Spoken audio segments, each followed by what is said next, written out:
El año 1954 marcó un momento crucial en la historia de Vietnam. Los Acuerdos de Ginebra, firmados después de la derrota francesa en Dien Bien Phu, dividieron oficialmente a Vietnam a lo largo del paralelo 17. Esta división se suponía que sería temporal, con elecciones nacionales planeadas para 1956 para reunificar el país. En el norte, las fuerzas comunistas de Ho Chi Minh tomaron el control, estableciendo la República Democrática de Vietnam. El gobierno norvietnamita, apoyado por la Unión Soviética y China, tenía como objetivo reunificar el país bajo el régimen comunista. Al sur del paralelo 17, surgió la República de Vietnam, apoyada por los Estados Unidos. Ngo Dinh Diem, un firme anticomunista, se convirtió en el presidente de Vietnam del Sur. Sin embargo, el gobierno sudvietnamita enfrentó divisiones internas y luchó por obtener apoyo popular. El escenario estaba listo para un conflicto prolongado que envolvería a Vietnam durante décadas. Las esperanzas de una reunificación pacífica se desvanecieron a medida que Vietnam del Norte y del Sur consolidaron sus posiciones, cada uno decidido a controlar el destino de la nación. La división de Vietnam resultó ser todo menos temporal. El norte comunista, liderado por Ho Chi Minh, veía al gobierno de Vietnam del Sur como un régimen títere apoyado por Occidente. Apoyaron activamente al Frente Nacional de Liberación, también conocido como el Viet Cong, una insurgencia comunista que operaba dentro de Vietnam del Sur.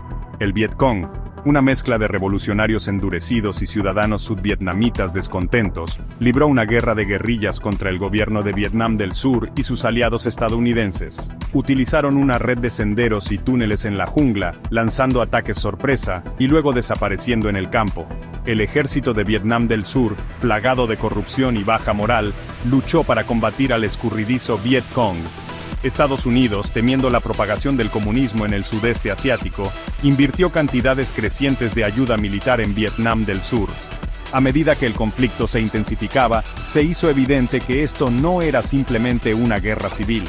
Se había convertido en una guerra subsidiaria, un campo de batalla para la rivalidad de la Guerra Fría entre Estados Unidos y la Unión Soviética. La participación de Estados Unidos en Vietnam aumentó gradualmente a lo largo de la década de 1960. Inicialmente, la participación estadounidense consistió principalmente en asesores militares y ayuda financiera. Sin embargo, después del incidente del Golfo de Tonkin en 1964, en el que, supuestamente, barcos torpederos norvietnamitas atacaron destructores estadounidenses, el presidente Lyndon B. Johnson obtuvo la autorización del Congreso para una intervención militar a gran escala.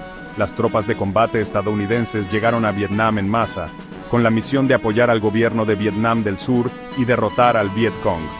Estados Unidos participó en una campaña de bombardeos masivos contra Vietnam del Norte, apuntando a centros industriales, líneas de suministro y la ruta Ho Chi Minh, una red de caminos utilizados para infiltrar tropas y suministros en Vietnam del Sur. La guerra resultó ser un esfuerzo costoso y frustrante para Estados Unidos. El ejército estadounidense, acostumbrado a la guerra convencional, tuvo dificultades para adaptarse a las tácticas de guerrilla del Viet Cong. El terreno selvático y la resistencia del ejército de Vietnam del Norte y el Viet Cong resultaron ser obstáculos formidables. El año 1968 marcó un punto de inflexión en la guerra de Vietnam. La ofensiva del Tet, lanzada por el ejército de Vietnam del Norte y el Viet Cong durante las vacaciones del Año Nuevo vietnamita, conmocionó al público estadounidense y a los líderes militares. Aunque la ofensiva fue finalmente repelida, expuso la vulnerabilidad del gobierno de Vietnam del Sur y puso en duda las afirmaciones estadounidenses de progreso en la guerra. Ese mismo año, la masacre de My Lai, en la que soldados estadounidenses mataron a cientos de civiles vietnamitas desarmados, erosionó aún más el apoyo público a la guerra en Estados Unidos. La masacre, inicialmente encubierta por el ejército estadounidense, provocó indignación y alimentó las protestas contra la guerra cuando se reveló al público. Estos eventos, junto con las crecientes bajas y la naturaleza aparentemente insoluble del conflicto, llevaron a una creciente sensación de desilusión con la guerra en Estados Unidos. La ofensiva del Tet y la masacre de My Lai destacaron la brutalidad y las complejidades morales de la guerra de Vietnam, manchando para siempre la imagen de Estados Unidos.